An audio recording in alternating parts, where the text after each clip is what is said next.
Hello everybody, this is Tim here again, here back with chapter 3 of the commentary, this time for Beloved Mother, Beloved Son, chapter 3. So if you want to follow along, or if you've been following along, we're on chapter 3, Beloved Mother, Beloved Son.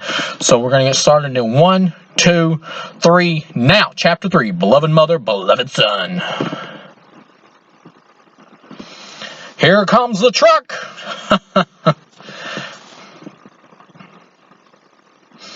Yeah, on chapter 3 here. Yeah, it's been fun doing the commentary for this movie and like chapter after chapter like this. I've like forgotten exactly at this point how many chapters there are, like 100% wise for this movie. It's hard for me to remember, to be honest, because where I'm doing this commentary in sections and I haven't watched the movie in full in a while now. I don't exactly remember how many chapters there are. I mean, of course, I could just look it up right now if I wanted to be lazy, but it's more fun for me to just ponder at the moment. I think we got Flash Ezra Miller here. Ezra Miller in the theatrical cut, because so much of his stuff was like chopped out, he didn't really have an actual arc or a story really in the theatrical cut, or he did kind of have one, but it was so crammed, like trying to get it all together to like go with the 2-hour mandate that you didn't really feel it here. And he just came, because of that, because he didn't have any room to like really breathe, he just came off kind of more just quirky weird, really, just to be weird for weird's sake at some points. I still liked him in the theatrical cut, but it was more like, yeah, I like you fine. There's nothing, you don't really impress me here. Here, though, in this Snyder cut, it really fixes his character. His and Cyborg's character are the ones that's fixed the most with this. I really enjoyed his Flash here. He's good. I mean, of course, every now and then, because he's the comedy relief, not every joke hits or works. It's like that for everything. You're never going to get a movie where 100% of the comedy hits, like, every single time. I don't think there's ever been a movie like that, but for what he is, the comedy relief, like a young character of the group or whatever, it kind of reminds me of like Spider-Man from the Avengers movies or the new Avengers movies. He's good. He's likable. Here we got the car crash scene or whatever with Kersey Clemens. Pretty cool stunt scene here. Slow motion of the dog barking. I like that. This is another cool scene for this first for what's still pretty much like the kind of the first act of the movie, really. I will say that this scene also could, like the Aquaman scene walking down on the dock in chapter 2, this one could have been sped up also just a little bit more. But like I said, overall, I think the Snyder Cut's a masterpiece. It's my second favorite superhero film of all time. Like, seriously, top 5, it goes Dark Knight, Snyder Cut, Batman Begins, Infinity War, and Endgame. Those are my top 5 comic book movies of all time, for me personally. Nothing's beat the Dark Knight for me yet, though. This comes close to equaling it, but Dark Knight is just a little bit, is just a sharper story, like as a whole, it's sharper written, and I think that the reason that is because it's a solo character movie with just Batman, so it's able to just focus directly on Batman and give him all the story and all the drama, whereas this is like trying to juggle so many multiple characters. I don't think you feel the impact as much as something like the Dark Knight, and plus it's also because it's Batman, who's such a human character, that when you do focus on him, you get much more of a connection story-wise to him as a viewer, I think, than somebody like Superman or other superpowered characters, like no matter how well they're done. Like when Batman's done really well, like Batman Begins or Dark Knight, you really feel it, because he's such a human relatable character in terms of like a superhero, and then for the fact he has no superpowers. Yeah, really beautiful shot scene here. Like I said many times before, if you've been following along, you've already heard this, but yeah, this is my favorite looking superhero film. In terms of like just the shots, it looks beautiful. Now that, like I've said before as well, that may have to do with like the presentation of the movie with the whole IMAX look to it that the Snyder tried to give it for streaming or whatever. So that may be that may be part of it. I'm interested to see how this looks on like Blu-ray and stuff like that. Like now I'm watching it online. I'm interested to see how it looks on Blu-ray and stuff. One thing I will say, I really like the fact that her character is set up here, but I do think I would have liked maybe one more scene with her at the end of the movie to show that they've like become a couple. Like when it's the epilogue in the movie and it's showing like, or getting near the epilogue in the movie and it's showing all the characters and what they've become and everything after the Justice League movie and all that. I think it would have been neat to show him like with her or whatever, that they've become a couple, because I know she's coming back for the Flash movie, so I think that would have been a neat way to set it up, but I guess Snyder probably left it out because he was going to let the guy, whoever did the Flash movie, go their own direction with what they're wanting to do. I get it, but at the same time, he set it up so they could use it. Here comes the Parademons with some Atlantean soldiers, I believe.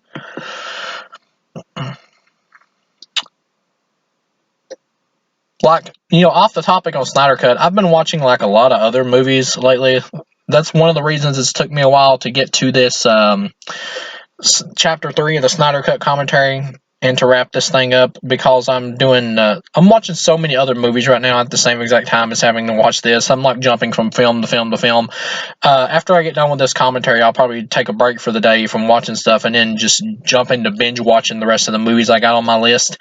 Like every now and then, like to kill time for a couple days or something, I will. Like when I'm not busy, I will set up a list of movies that I really want to see, that I haven't seen yet, that interest me, from a certain actor. It could be like a marathon it could be like, if you've seen the Addams Family, Christina Ricci, who plays Wednesday Addams in there, who grew up to be in Sleepy Hollow with Johnny Depp and other films.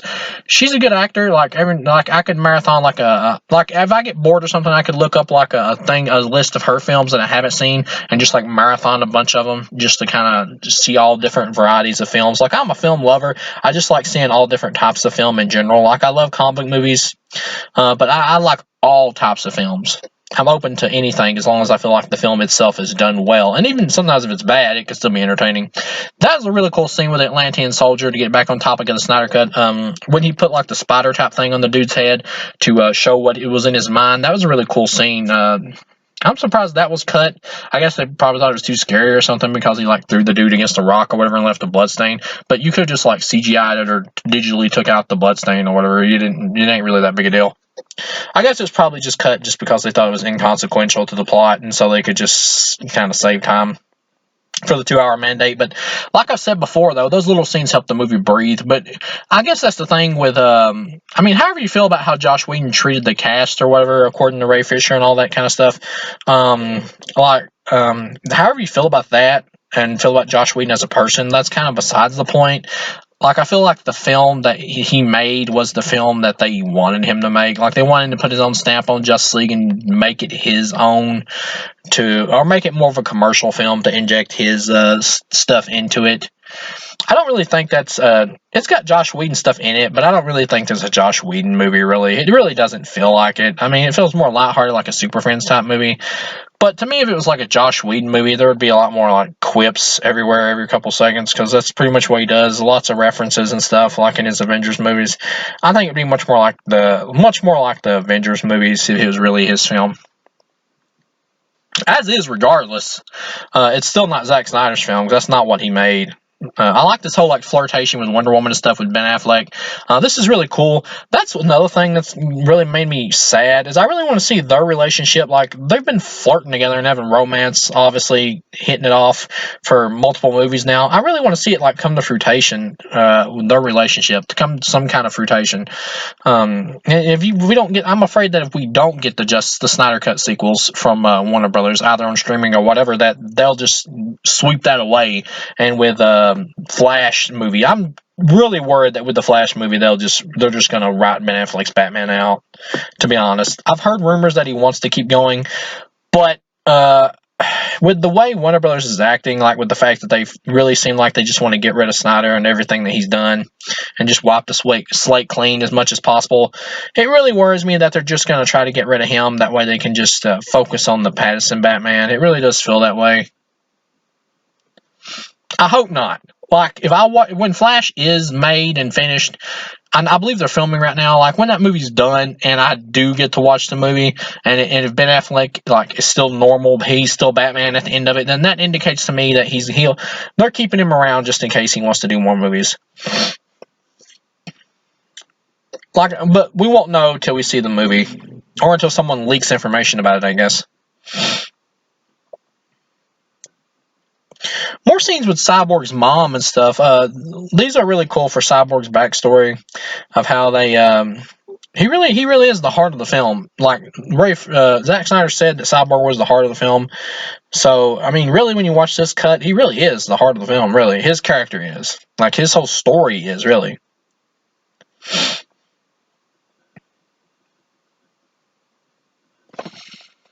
At the core of this movie, it really is a cyborg movie, really.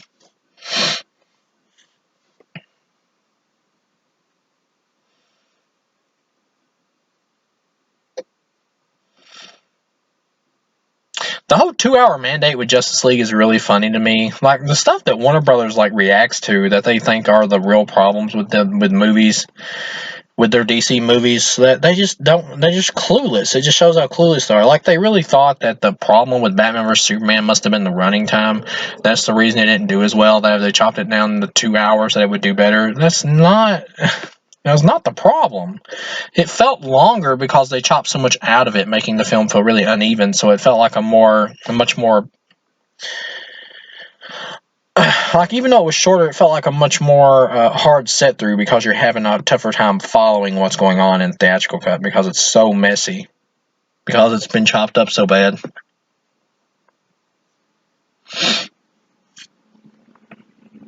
But all they took from it was, well, we need to make it 2 hours. It's not. That wasn't the problem. I don't understand. Like, do they not like proof watch these movies like before they send them out or release them or whatever? Do they not pay any attention to them at all to get an idea about what the hell's going on? There's like so many like common mistakes that Warner Brothers has done that just baffles me. Like I've heard people say that Disney makes it seem like, doing the MCU thing, or the MCU makes it seem like it's easy to do a shared universe, but it really isn't as hard as Warner Brothers is making it out to be. I mentioned this in the Chapter 2 commentary. It's not as difficult as they're making it seem.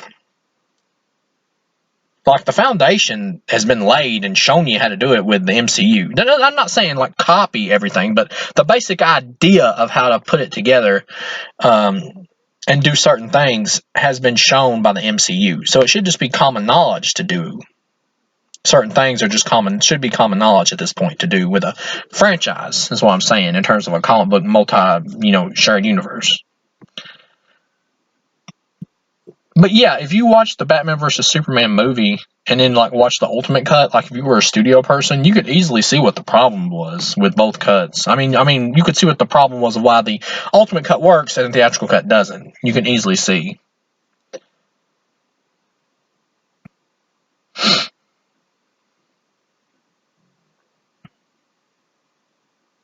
I really love this scene here with Cyborg in the hospital bed and everything, missing like body parts.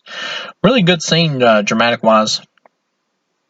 Really helps enhance his story. And of course, the father's guilt because he's always busy with work and never wants to be around. He never wants to make time with his kid. He always considers what he's doing more important than his child or his social life or whatever, or personal life, I mean.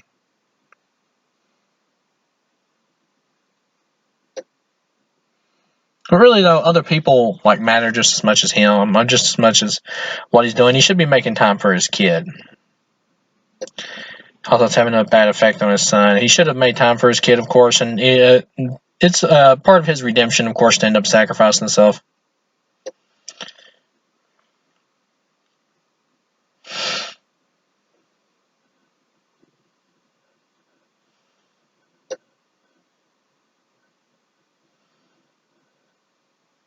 Even if you're like trying to save the world with the technology you're building, your kid is part of the world, so you should be trying to help them as well, just as much. Could easily balance it.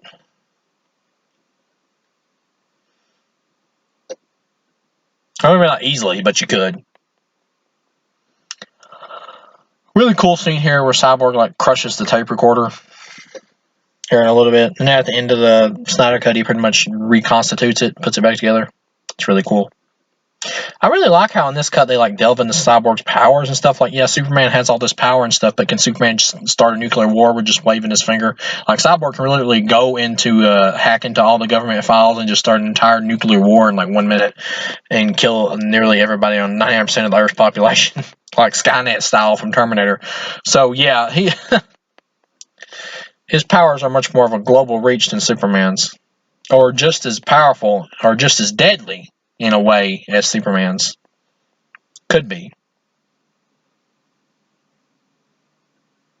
Yeah, could be just as deadly as Superman's powers also could be, in the wrong hands.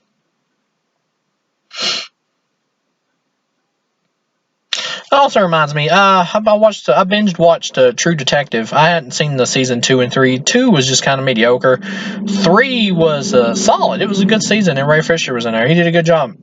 He can act. Just other stuff besides Cyborg. He's got talent. Very interesting to see if he goes on to anything now with like probably being blacklisted by Warner Brothers. Maybe if they work things out and he'll get more roles or stuff like that. I have no idea how it's going to end up. He could be totally blacklisted and just do a couple like minor roles and stuff like that and other things, and then it not really amount to anything at the end of the day. That he'll just be forgotten about besides from like DC fans and stuff like that in another like 10 or 20 years. It could end up that way, but if Cyborg or Snyder Cut is like his biggest thing, and that's where you go, and everything else is just like a couple minor roles, and then he disappears. If that's really what it ends up with, then he went out on a good note. And if all the stuff, of course, he says is true, which I tend to pretty much be on his side when it comes to this stuff, because it does seem like he's telling the truth about a lot of stuff, regardless of whether you feel like he's blowing certain things out of proportion or whatever, or making them bigger than what they are, or may have misinterpreted them. However you feel about it, like it does really seem like the behind-the-scenes stuff with this movie was incredibly bad, and it does seem like Joss Whedon's a huge dick. So I do feel sorry for him. But if this ends up being like his only thing, then it's a good way to go out. Or his only big thing, because he is probably going to do some other like smaller roles. This is a great scene right here where he takes some money or just makes currency or whatever in this person's bank account because he sees her like taking care of her kid and everything. It reminds me of like his mom, I reckon, is what it's supposed to be. And of course, he sees her financial troubles. So yeah, this is a really cool scene, a really cool moment. I'm waiting in like years from now when somebody actually does like a whole documentary about this entire Snyder Cut situation. I really do want to see Zack Snyder's continuation of his arc that he's created here. But even if we don't, this has still been a monumental achievement just getting the Snyder Cut by itself. And there will come a time when I will eventually, like if they refuse to continue with the Snyder Cut and all that, or continue with more Snyder DC movies, there will come a time when I will have to let go and just move on. And that's fine. It's natural. It has to be that way. You can't just hold on forever. But at the same time, like I've said a million times before, I still won't support DC movies going to theaters and stuff like that because of how horrible Warner Brothers has acted towards the fans. Like it's most of the reason why I don't want to support other DC movies in this DC universe. Like if it was a reboot, I would be okay with it. But most of it's nothing against the other cast and crew or directors. But the reason why, and I've mentioned this many times before, and I keep bringing it up, so it's kind of like beating a dead horse at this point. But most of the reason why is just because of the fact of how Warner Brothers has acted. Like if they just came out with a statement like a genuine statement that really felt heartfelt, not like some kind of corporate crap line where they were really like, we appreciate the fans supporting Snyder's work and all that. We love the fans, and we, of course, we care about Snyder and all that, and his tragedy and everything. We're glad he got to complete his film, but we're wanting to move into a different direction just to try something new. That would make it much more easier to just let go if they just said something like that. But they just always got to act like it's an ego match. Like we're not going to do David Ayer's cut. Like, why the hell would you say that at the time? I mean, it's like they're deliberately trying to do things to kill hype for Snyder released DC products, and that's mind blowing to me. We got a parademon spying through the window. Cyborg's got the mother box.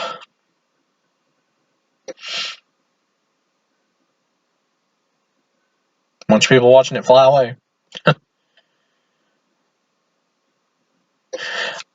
I heard like when the theatrical cut came out, I heard maybe a few complaints about how Cyborg looked or whatever. I mean, I guess you could have done, I guess, a practical Cyborg, but I don't think he looks bad CGI wise. He looks good to me. I'm fine with it. I mean, the one on Doom Patrol, which I haven't had a chance to watch that show yet. I did watch the Titans show, but I haven't had a chance to watch the Doom Patrol one yet. I think he is practical in that, but I think that kind of fits the style of that show or whatever from what I've seen from it. It's got more of like a B-movie monster comedy looking feel to it that kind of works for that universe.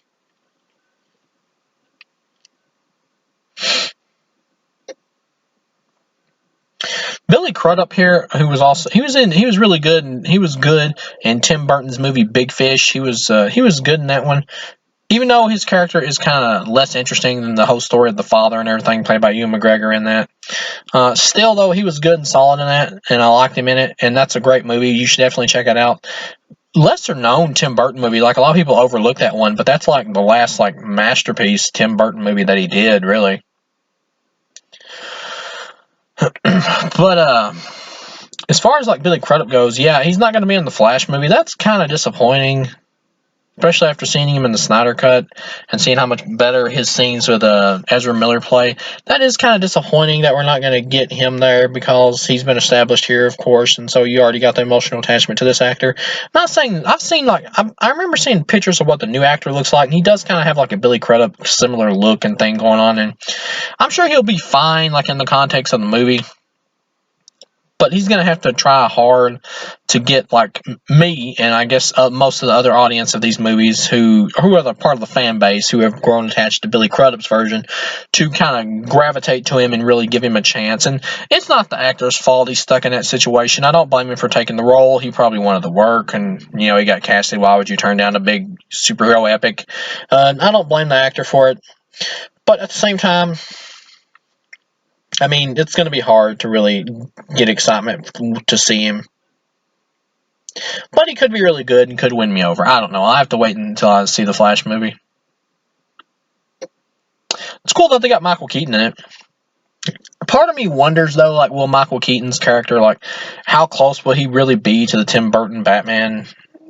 Because that's what he's supposed to be. He's pretty much the return of the Tim Burton Batman again, which is really nostalgic for people like me who grew up with that Batman, because that was like my first exposure to Batman was the Michael Keaton, Tim Burton one, and of course I really love his Batman, but it really makes me wonder though, like how close is he going to be to the Tim Burton Batman? Because there's always, ever since Nolan made the whole moral code, non-killing Batman thing like the center of his Batman trilogy, which I really liked. I was cool with that, and I actually prefer a non-killing Batman because I find it more interesting. But at the same time, I'm okay with a Batman who kills if you can give me satisfying dramatic reasons for why. Then the context of your movie, like, I'm fine with it, whatever.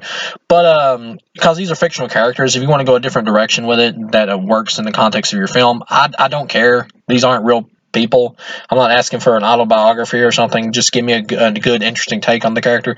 But what I'm wondering is, will Michael Keaton's Batman really be like he was in the Tim Burton movies? Because if you watch Tim Burton's Batman and Batman Returns, his Batman is much more like an anti-hero.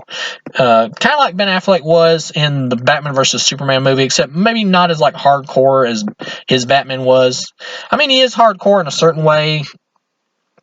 I mean, he is as hardcore as Ben Affleck's Batman in a certain way.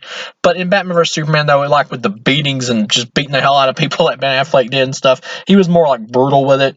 So I wonder if he's going to be as like merciless in terms of murder and stuff like that as he was in those movies, or will they write him in like some kind of character arc that explains why he no longer kills or something, or will they just have him the way he used to be and he'll just kill or whatever, or will they just not focus on it at all or mention it and we'll just see him like beat up some random thugs and stuff for maybe one action scene or something? Because I do think that despite him being in the movie, that they will probably give him like one fun action scene or something, which is cool.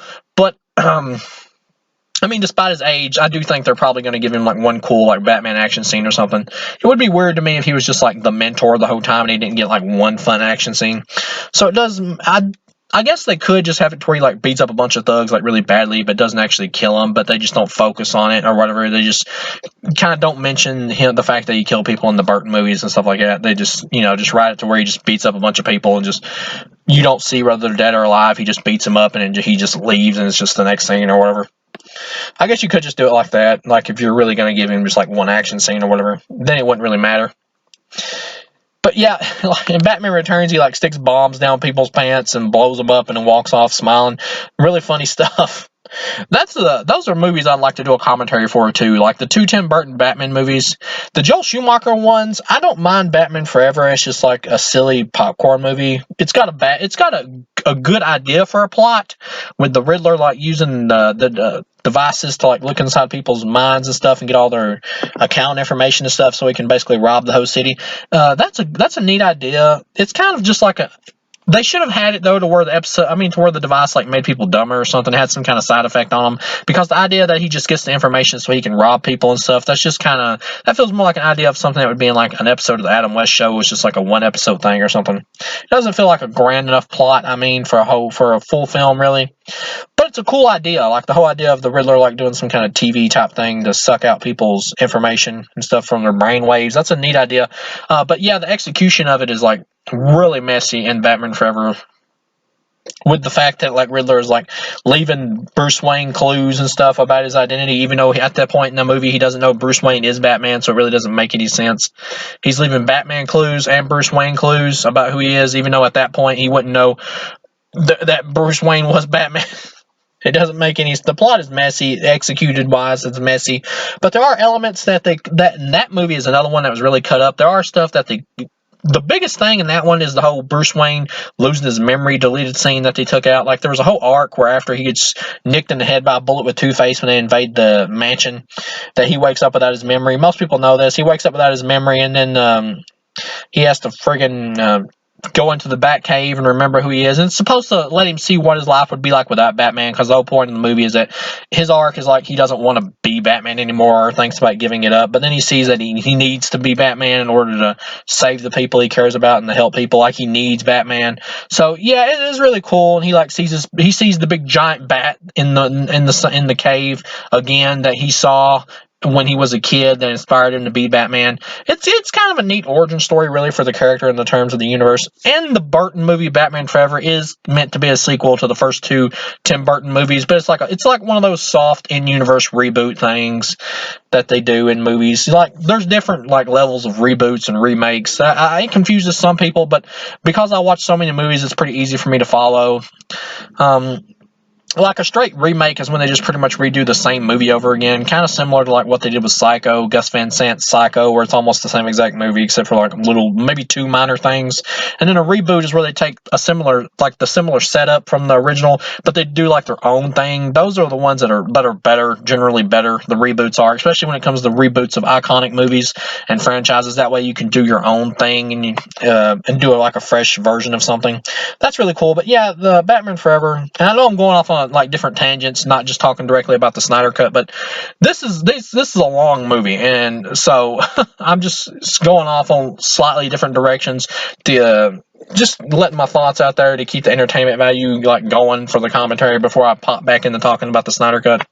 But yeah, the Batman Forever is like a soft reboot. It's like an in-universe reboot instead of like ignoring everything before, because they do make references to Batman Returns, like they mentioned Catwoman, but yeah, it's like a soft reboot. They change the color scheme and everything, the look and all that, and make it and the tone, but still in the same universe. It's just like a reboot of an in-universe reboot of the universe. Gal Gadot's butt, like in that shot right there, looks good. And it's not like sexualized the way Snyder shot it. He's not like focusing on it. Like in the theatrical cut, weirdly, Josh Whedon like did like multiple ass shots on her, like just in random moments that weren't needed at all. Like he would deliberately shoot in sections where he wanted you to see her ass, and that would be okay if it was like I don't like when it comes to like objectifying women and stuff like that in movies or men or whatever. It all depends on what kind of movie you're trying to make. If you're trying to make like a dumb action flick or something, and you want to show like women's asses and stuff and men's tight abs and all that, that's fine. That's pretty much what Fast and the Furious is, which Gal Gadot was also in. So I'm cool with that. That's what you want to make. I don't care. That's enjoyable. I mean, I have no problem with that. I'm not some kind of prude who gets offended over just stuff that's meant to be silly entertainment, because human beings enjoy silly, dumb entertainment. It's okay to laugh at ridiculousness, and it's okay to be horny, to look at attractive men or women if you're a man or a woman as a viewer and to get turned on. It's okay. I mean, we shouldn't. Americans have like this weird like thing about when it comes to like sexuality and stuff and sexual expression, where we just get really freaked out about stuff for some reason. I guess it's because we, as a nation, we've been kind of made that way over the years. The way we've been taught and stuff to be afraid of stuff like that. Like other countries and stuff are much more liberated when it comes to that kind of stuff, and they get it. But we're still kind of growing over here.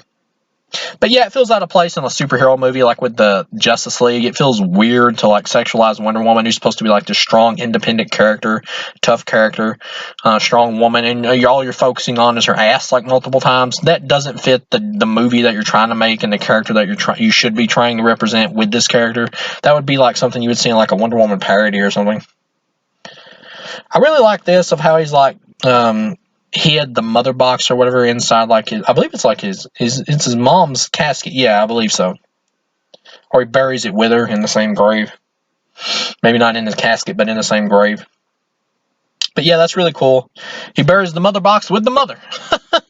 I guess that's where the name Beloved Mother, Beloved Son comes from, talking about like Cyborg and stuff here. Really, some of these like chapter names they're not like really. What I'm saying is like some of these chapter names aren't really like the titles of them aren't really integral to the section of the film that they're named after, or the part of the film that they're named after. Really, the stuff that's happening in that particular chapter isn't really integral to what's happening there, really. But at the same time, I think the whole like chapter split up thing was something done deliberately to just make the movie easier for mainstream viewers to watch. So it's not really that big a deal. It's just the way to, you're not supposed to think too deeply about it, is what I'm saying. It's just the way for the mainstream viewers who aren't hardcore fans. And this Snyder cut, like I've said before, is really a director's cut. It's not really what would be his theatrical version of the movie. This is his 100% vision, which is what makes it so good to watch for fans. But yeah, this is much more for DC fans and Zack Snyder fans. This actor who plays the character who's supposed to be set up to be like the Atom or whatever, I believe his might be Ryan Choi or something like that. He's good. I wouldn't mind a spinoff with this guy. I believe Snyder wanted the spinoff to like be all in China or something. That's a cool idea. That's kind of neat. I wouldn't mind that. You got Cyborg's dad coming back home. I believe the actor's name who plays Cyborg's dad is Joe Morton, I think. He was also in Speed, I believe, with Keanu Reeves. He was a FBI agent then, I think. But yeah, he's a good actor. He's a good like character actor.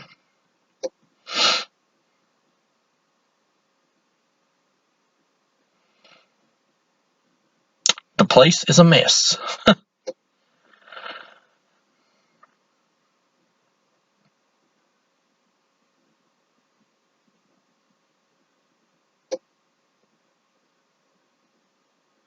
Oh, Parademon.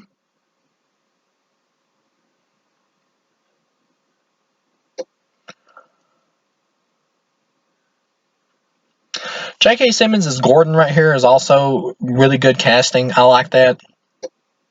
He's a legit good actor. I mean, like when I see him right here, I do it like his role as J. Jonah Jameson from Spider-Man, because he was so good at it, is kind of in my head at first for a little bit, but when I start watching him, and the more I watch him, I just kind of forget about that, and I really see Gordon, which is really cool. Like after Gary Oldman, this is a good like new Gordon, and that's another thing. Like there's so many cool like setup characters and stuff like that with all kinds of neat good actors, legit good actors and stuff, and actors who bring good charisma to the roles, that it would just be a shame to lose all these people, and it will be a shame if they don't continue the Snyderverse in some way with these actors and stuff.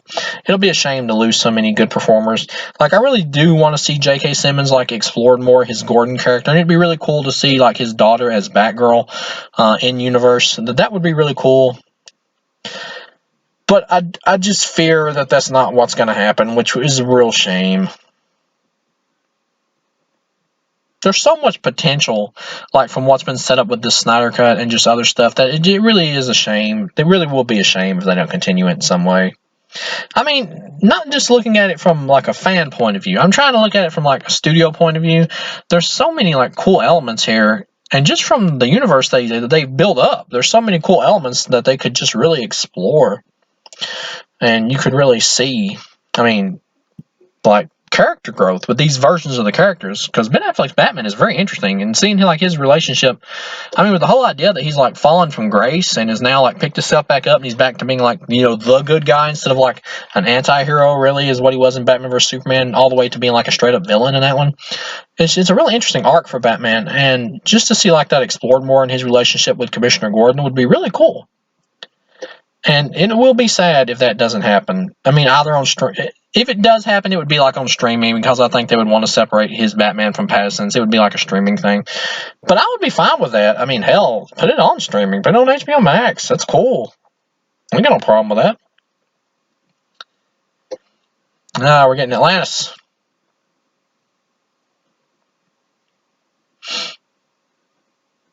Amber Heard.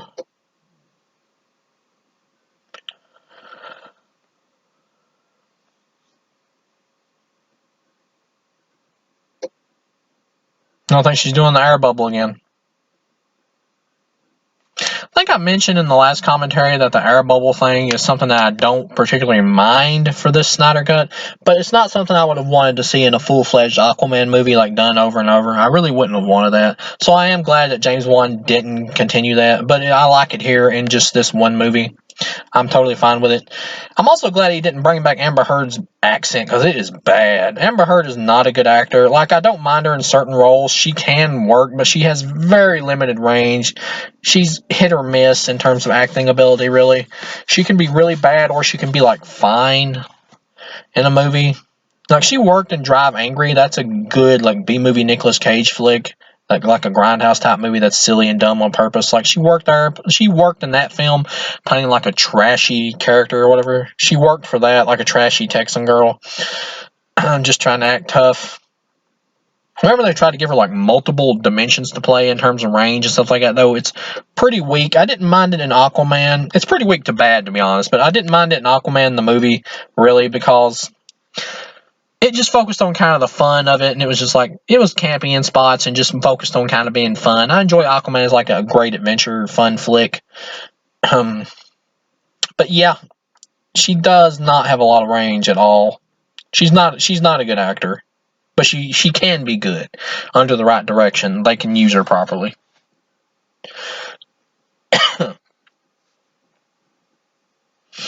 I like this cool move right here, like with the manipulation of water that she also does in Aquaman. That's cool. And she definitely ain't good at accents, because her like British or English accent or whatever here is like really bad in this movie. This is a really cool like action moment here for Mira and the characters. This should have been left in the original cut, where she's like sucking the fluids out of Steppenwolf's body. I guess it's probably removed because they must, I don't know, they thought it was too scary or something or whatever. But this is a really cool scene where she's like, the blood's like coming out of him. That's really cool. And it also, it's a great tie-in to like the Aquaman movie to really establish that she really can like really manipulate water and stuff. It's a really cool like setup idea for the Aquaman movie. I really like that. I love like how badass this version of Steppenwolf is. He's a great villain. I would say he's my favorite villain of the DCEU thus far.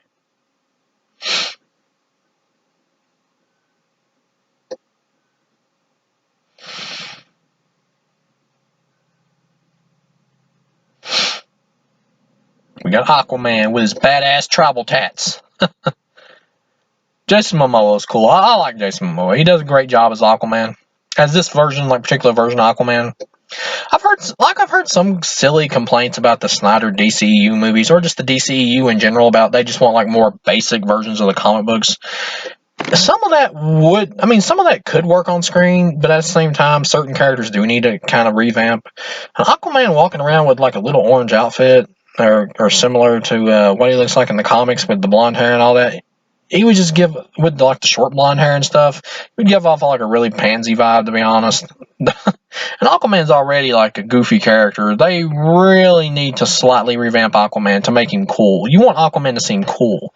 They did fix it in the Justice League Unlimited or Justice League animated series. If you ever watched it, Aquaman's got like a hook for a hand. He's got like long blonde hair. He's really like a badass. They really fixed it in that one. But at the same time, Aquaman in that one was also kind of a prick. He would always like start fights and crap with other Justice League members and stuff. So after a while, he was kind of annoying. So out of all the, even though he was badass and I liked him, he was also annoying. So it was kind of a trade-off. At the same time, though, this is my favorite version of Aquaman that I've seen, like animated or live action wise thus far.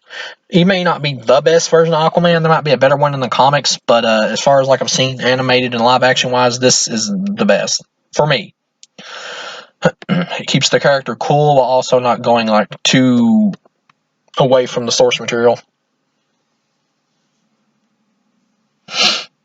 Yeah, Amber Heard's accent. I remember when I first watched this, I heard reviews like before I watched it, I just was curious about what people might be thinking about it, and I've seen some random reviews of people saying, "Man, Amber Heard's accent is really bad," and I was like, "Huh."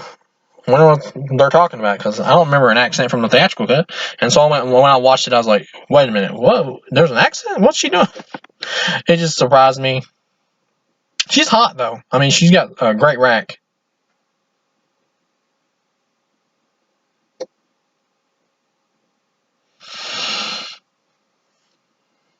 I mean, I can see why Johnny Depp would want to hook up with her. I mean, yeah. At the same time, though, Johnny Depp probably should have known better than to rush into a relationship. I do think he kind of rushed into the relationship with Amber Heard a little bit too fast. It's not, I mean, I'm not trying to say it's like his fault or anything for all the craziness that happened there, because clearly that was a pretty toxic relationship from both of them. But I do think she was the instigator, that she made him go crazier and crazier in the relationship. Because she just seems that way to me. I don't know. I just get the vibe from her that she's a troublemaker, or kind of somebody who has like a hard-edged like ego and stuff to her. I don't know. I just get that vibe from her.